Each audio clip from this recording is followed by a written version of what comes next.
Hello, YouTube fans. Welcome back to the reading studio. Today we're going to read more from Gooseberry Park. We've got chapter 15, and chapter 15 has an interesting name.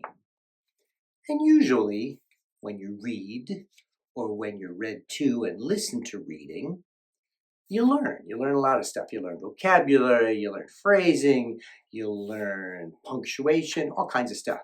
Well, today you're going to learn an interesting vocabulary word. Wait and see what it is. All right, Gooseberry Park, Cynthia Rylant, let's get reading. We have the table of contents, page 1 and page 2. We're up to chapter 15, Yet Another Muckraker. There are muckrakers everywhere, mucking about in everyone's business, and Gooseberry Park certainly had its fair share, especially on the west side. It didn't take Kona long to find another weasel. At this time, Kona had an advantage. This time, Kona had Murray. As Professor Albert and Kona walked toward the park the following morning, the little silver and black bat zipped around in the sky just above their heads. Occasionally, the bat faked a dive bomb straight for the dog's nose, which caused Kona to leap and Professor Albert to shriek. "What is that bat doing, Kona?" Professor Albert cried, waving his arms wildly at the little figure in the sky. Kona knew exactly what that bat was doing, and he knew exactly what a good dog should do in such a case, though he really wasn't in the mood. But he stood tall and barked and barked and barked. Professor Albert was very proud. Mary was hysterical. However, the mischievous bat did keep a low profile for the rest of the walk. Then, once Professor Albert was settled in reading, this time it was snails, Murray flew down to join Kona and was heading to the west side. "Very funny, Murray," said Kona as he raced across the park. "You thought so too?" called the bat from the air. "Oh, I was dying! Kona gave a huff of disapproval and ran on. When they reached the infamous west side of Gooseberry Park, Mary did an "oh, that's just awful" routine, and sure enough, a weasel popped up out of nowhere.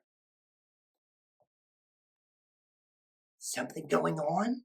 he said in a low voice.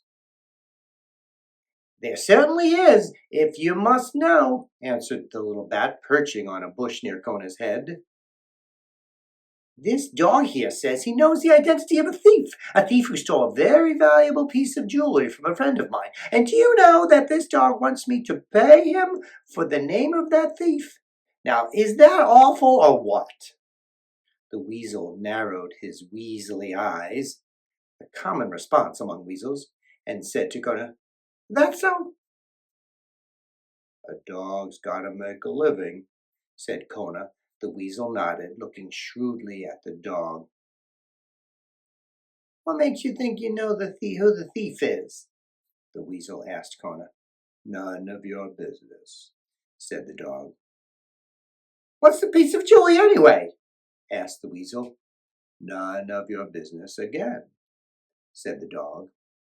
"It's a glow-in-the-dark watch," said Mary. The weasel's eyes lit up. At once, Kona could see that the weasel knew who had the watch. Kona finally believed it. Weasels knew everything. Now all Kona and Mary had to do was bait him.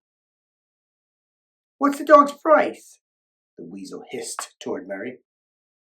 "Egg rolls," answered the bat. "Egg rolls?" repeated the weasel. "How many egg rolls?"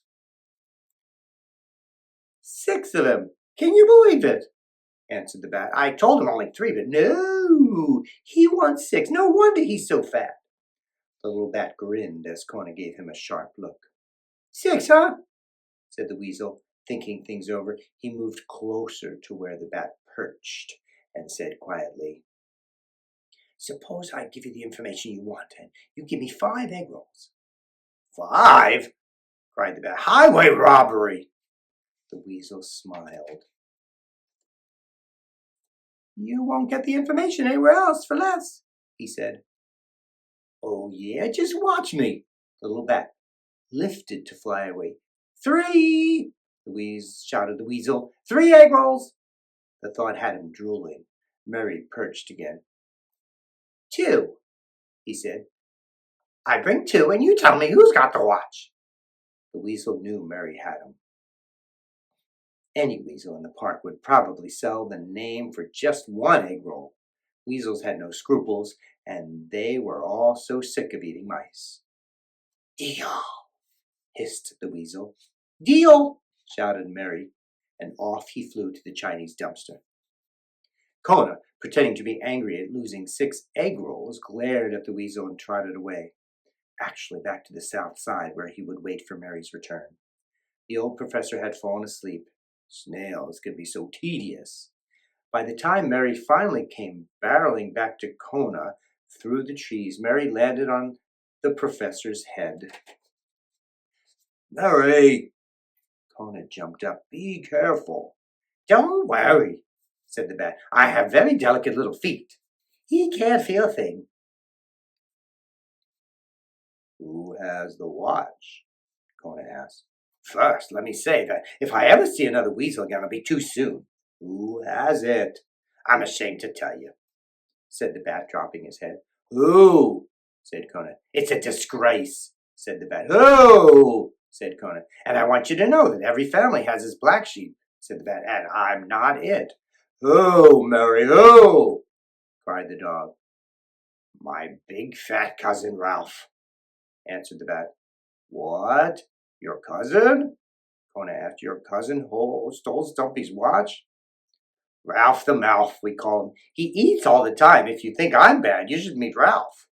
But why did he steal Stumpy's watch? Asked Kona. Oh, it's so tacky, said Mary. Why? The light attracts moths, Mary answered.